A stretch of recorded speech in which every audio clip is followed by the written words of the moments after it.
We know that there are two type of systems, single user and multi-user system.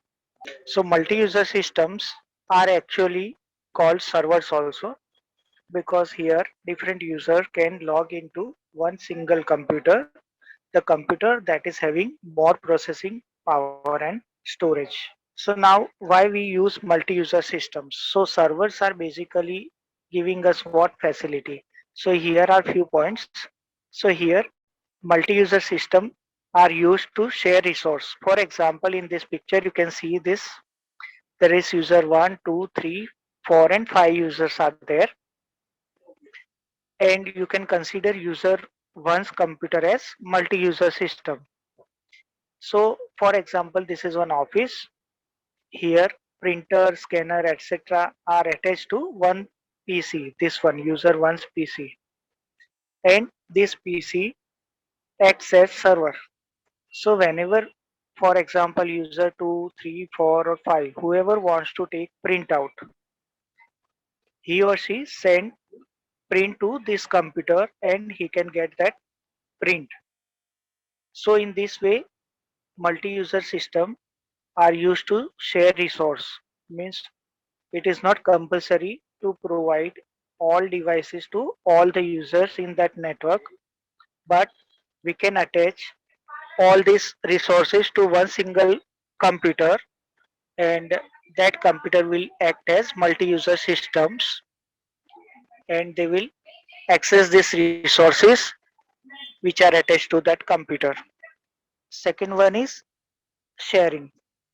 For example, if one user want to send file to another user, or if there is a software and this software is not required for all the users, so at that time we are not supposed to install it in each and every computer, but on one single PC we can install that software and other users can log into that computer, that is multi-user system, with their username and password, and can share that resource, that software, and they can also access files and folders on that multi-user system. Then multi-user system, for example server, it can be used to work remotely. Now what is remote working? For example, if there is a person of a particular organization and he used to travel a lot, and there is one computer at his head office and he want to store data in that computer, but if he is not physically present at the place where the multi-user system is there, and if he is in any corner of the world, he can log into that computer which is placed in his office, and he can start working on that computer remotely. That is called remote login. Then multi-user system can be used for technical support also. For example, you can give control to a technical person if there is some problem in your computer, and that person can work remotely on your computer and do that repairing work in your computer. Nowadays, you might have heard about work from home because of this lockdown. So nowadays, companies are also providing work from home facility. So employees are working at their home and they are storing the data of their work on company's computer. That is again a multi-user system which is there in company. So now in operating system, one more facility that is given by your operating system is providing you the security. So security in which terms? For example, if your computer is connected to a network, that is local network or on internet, at that time you might be using that network to share information among group wherein you are aware about all users. So here operating system gives you facility and that makes it confirm that only authorized users can access whatever is there inside your computer. They can only see authorized users which are there in your network. But sometimes some problem occurs wherein computers are hacked. So in next topic we are going to see that. So operating system allows authorized user to access your system and resources, and it restricts unauthorized entries. So the unauthorized people whom you have not authorized to see what is there inside your computer, what's happening or what actions you are performing on your computer, they are restricted there. So this facility is again provided by your operating system. So that topic, that is unauthorized access. So even if operating system is providing you security of blocking unauthorized access, but still it is not 100%. Still people can hack computers and they can see information or they can steal information also. So we are not 100% sure about that security. So we have to take care about the actions that we are performing while we are using our computer. For example, we should not, while on internet or while on a network at that time, we should not do activities that we do not know. For example, let me show you one example on internet. For example, if I am opening a website called,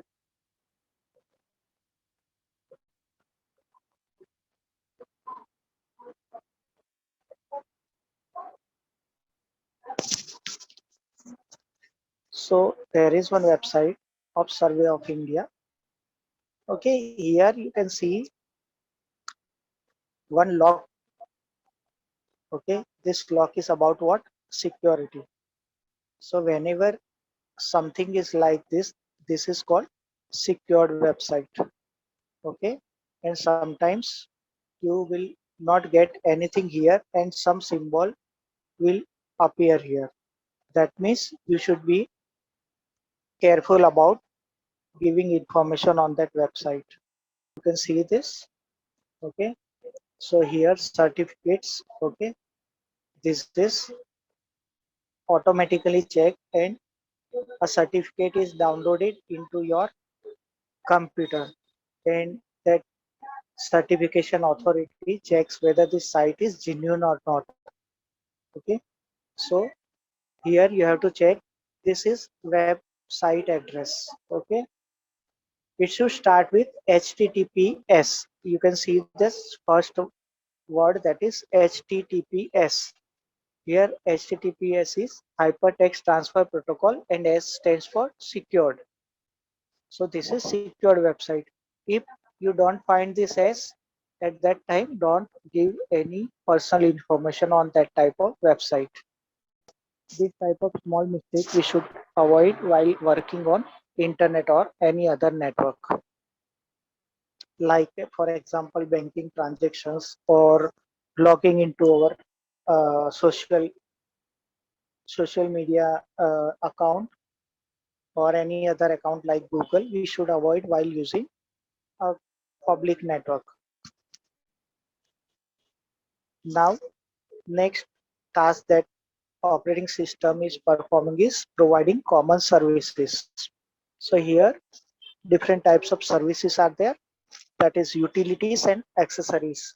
So when you install your operating system, and for example, suppose that you have not installed any other application, still you will be able to do basic tasks on your computer. These are called utilities and accessories. Now another thing that operating system gives you is user interface. So interface is what? It is the interface between user and hardware. Actually, when you are working on a computer, you are working with hardware of computer. And what makes it possible? That is operating system. so that you can enter data, you can get output. All these user interfaces available due to operating system. Then comes browser. Operating system provides you browser, that is file browser and web browser also sometimes. So file browser is what? To move from one drive to another or one folder to another in your computer system. And web browser is to browse on internet, to search something or to open a website. You need web browser. Then comes text editor.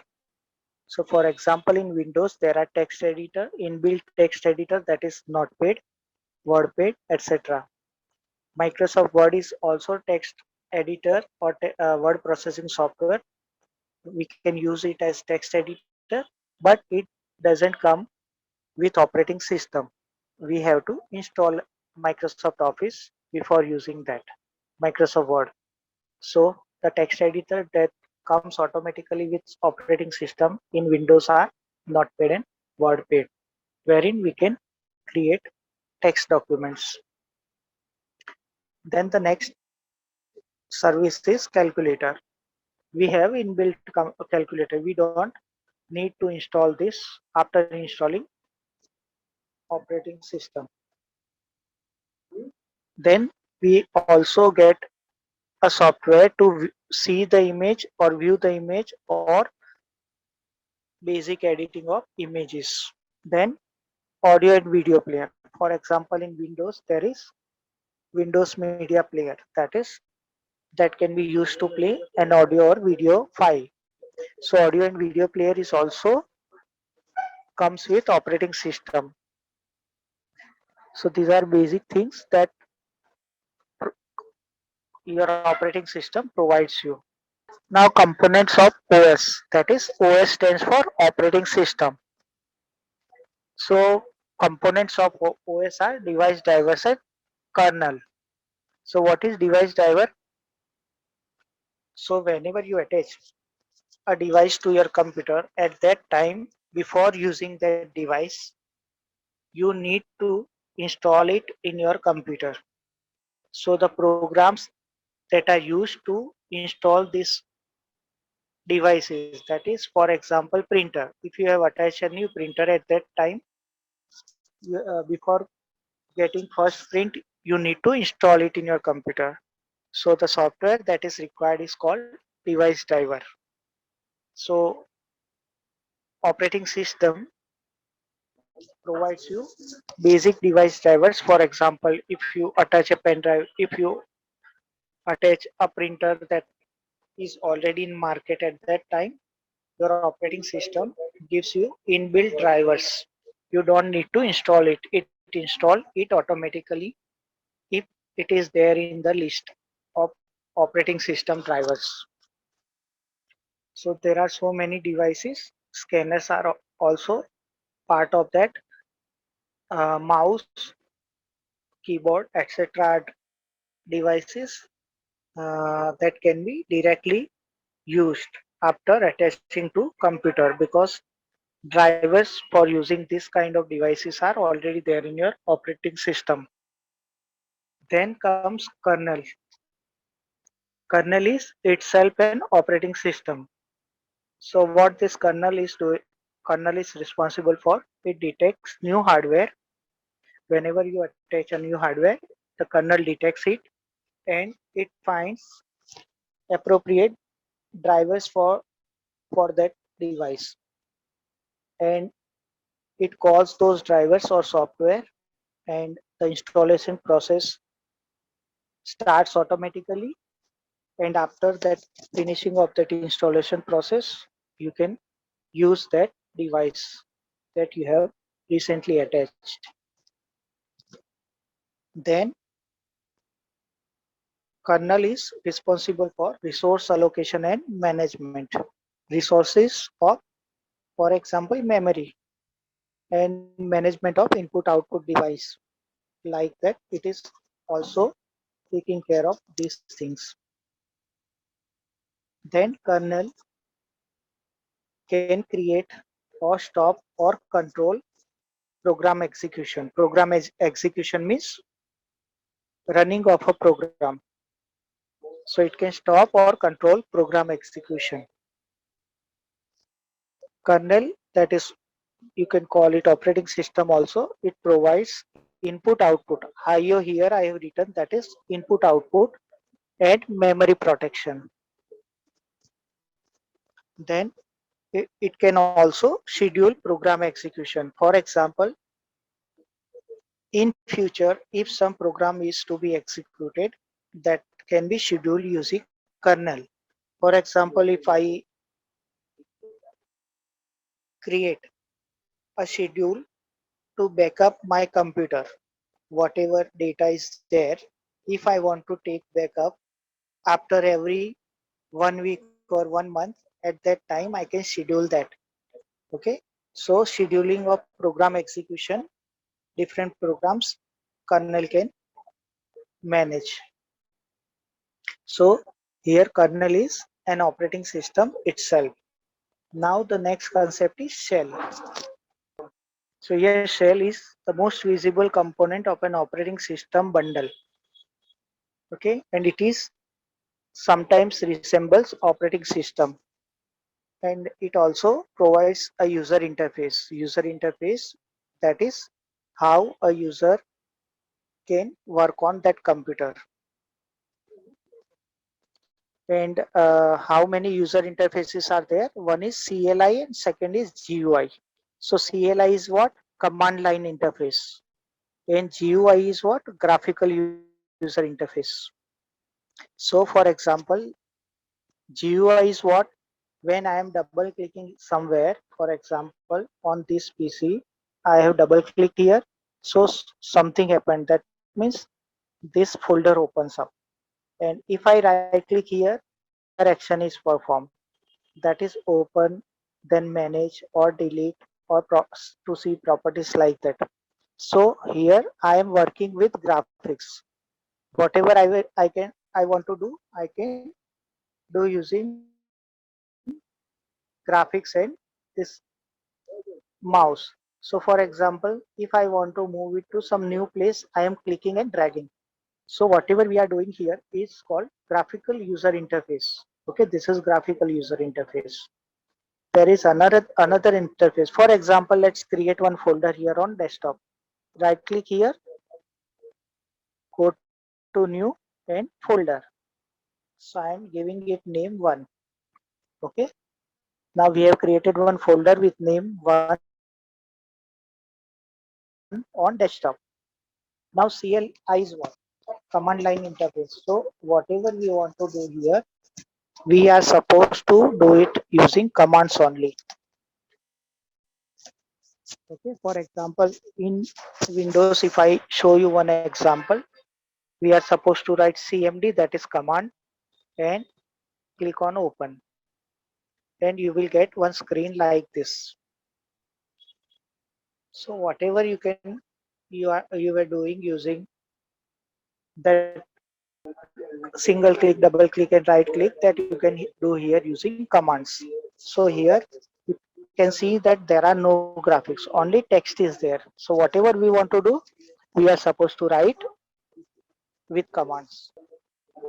Now there is one folder named 1 on desktop. I am going to create one new folder, that is 2 on desktop. So I moved inside.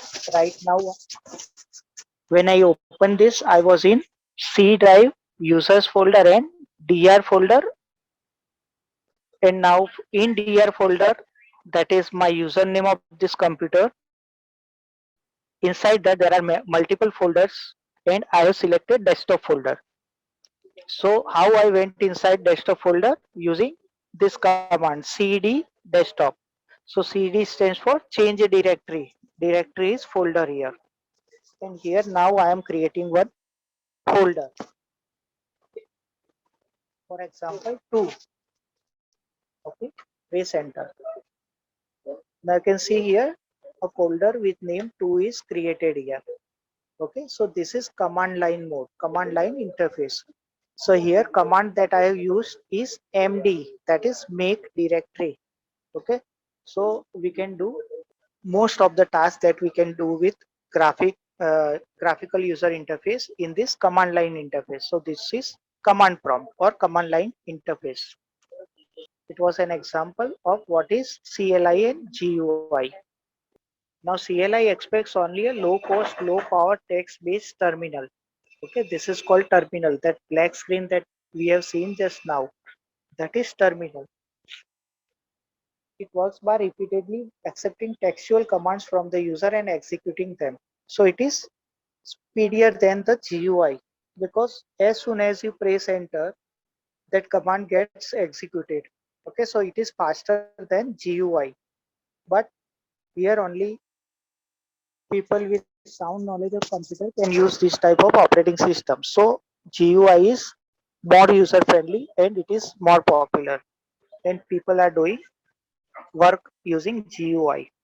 Now you can see here, in the early days of computer when technology was not as advanced, the CLI was the only option.